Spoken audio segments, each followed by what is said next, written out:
नमस्कार बंधू भगिनींनो, नपुंसकत्व हा एक असा आजार आहे ज्यामुळे अनेकांचे संसार उद्ध्वस्त होतात। बदलत्या राहणीमानामुळे चुकीचा आहार, चुकीचा विहार, विविध प्रकारची व्यसने, धूम्रपान अशा विविध कारणामुळे नपुंसकता हा आजार दिवसेंदिवस पुरुषांमध्ये वाढत आहे। याचा परिणाम म्हणून समाजामध्ये व्यभिचार वाढून सांस्कृतिक ऱ्हास होत आहे। पुरुषामध्ये हा विकार निर्माण झाल्यास घरातील शांतता नष्ट होते। पुरुषाबरोबरच स्त्री ही दुःखी होते। हा आजार शारीरिक पेक्षा मानसिक दृष्ट्या जास्त प्रमाणात असतो। मनामध्ये सतत भीती, बेचैनी, अशांतता, चिंता, तणाव अशा विविध कारणामुळेही पुरुषांमध्ये नपुंसकता निर्माण होत असते। नपुंसकत्व या विकारावर वेळीच उपचार करणे गरजेचे आहे, अन्यथा मनुष्य आयुष्यभर नपुंसक होऊ शकतो। त्यामुळे घटस्फोटासारख्या घटना घडून मनुष्याचे सांसारिक जीवन नष्ट होते।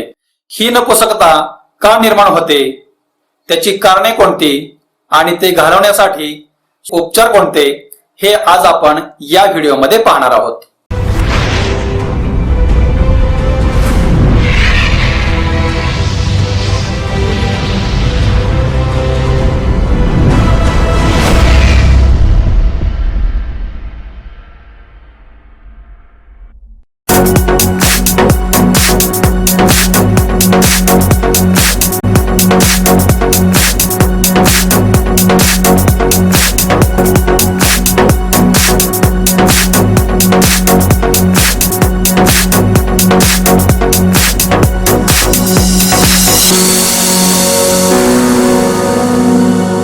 नपुंसकत्व निर्माण होण्याची प्रमुख 3 कारणे आहेत।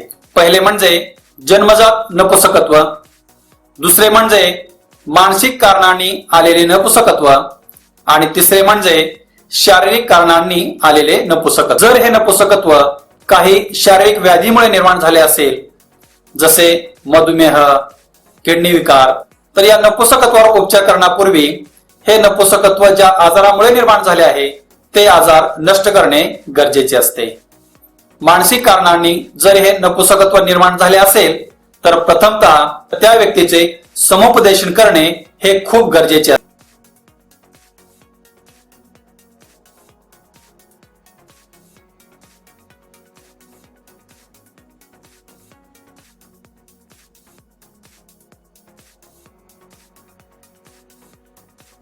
उपचार नंबर पहिला, कवचबी, ज्याला आपण ग्रामीण भाषेमध्ये खाचकोहिली असे म्हणतो। तर हे कवचबी गोखरू, सफेद मुसळी, तालीमखाना, शतावरी, अश्वगंधा, दालचिनी व खडीसाखर हे सर्व समप्रमाणात घ्या। त्याचे बारीक चूर्ण बनवा। हे चूर्ण 5 ग्रॅम या प्रमाणात गाईच्या दुधाशी 2 वेळा घ्या। असे काही दिवस घेतल्यास आपण या नपुंसकत्व या विकारापासून मुक्त होऊ शकतो।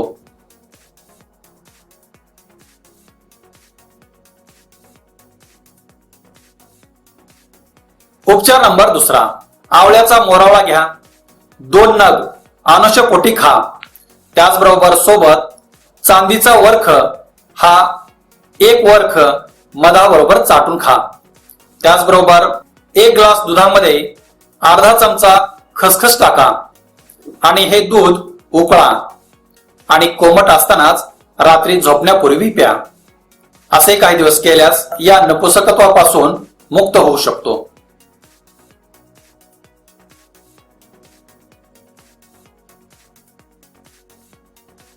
उपचार नंबर तिसरा, भुईकोळा, जायफळ, गोखरू, कवचबी व सफेद मुसळी प्रत्येकी 100 ग्रॅम घ्या। लवंग व इलायची प्रत्येकी 20 ग्रॅम घ्या। हे सर्व एकत्र करा व त्याचे चूर्ण बनवा। त्यामध्ये बदामाचे तुकडे व मनुके प्रत्येकी 50 ग्रॅम टाका। हे सर्व मिश्रण तुपामध्ये परतून घ्या। साखरेचा पाक करा आणि वरील सर्व मिश्रणापासून साधारणपणे 25 ते 30 ग्रॅम एवढ्या आकाराचे लाडू तयार करा. रोज एक लाडू अनुषापोटी घ्या व वरून 1 ग्लास गाईचे दूध प्या. असे काही दिवस केल्यास या नपुसकत्व या विकारापासून मुक्त होऊ शकतो.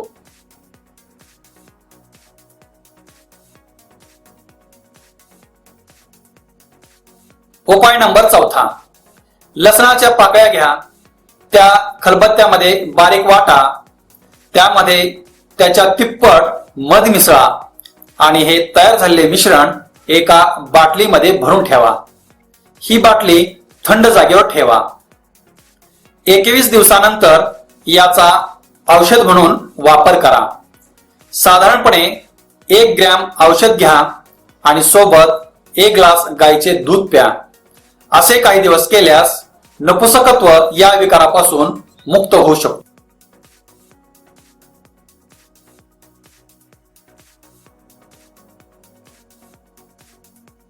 दूध, तूप, मध, लोणी, उडीद, आवळा, कांदा, पनीर, द्राक्षे, मनुका, बदाम, खरबूज, खजूर, आंबा, नारळ, गुलकंद, केळी, मुळा, अद्रक, पडवळ, चाकवत, विविध फळे यांचा आहारात वापर करावा.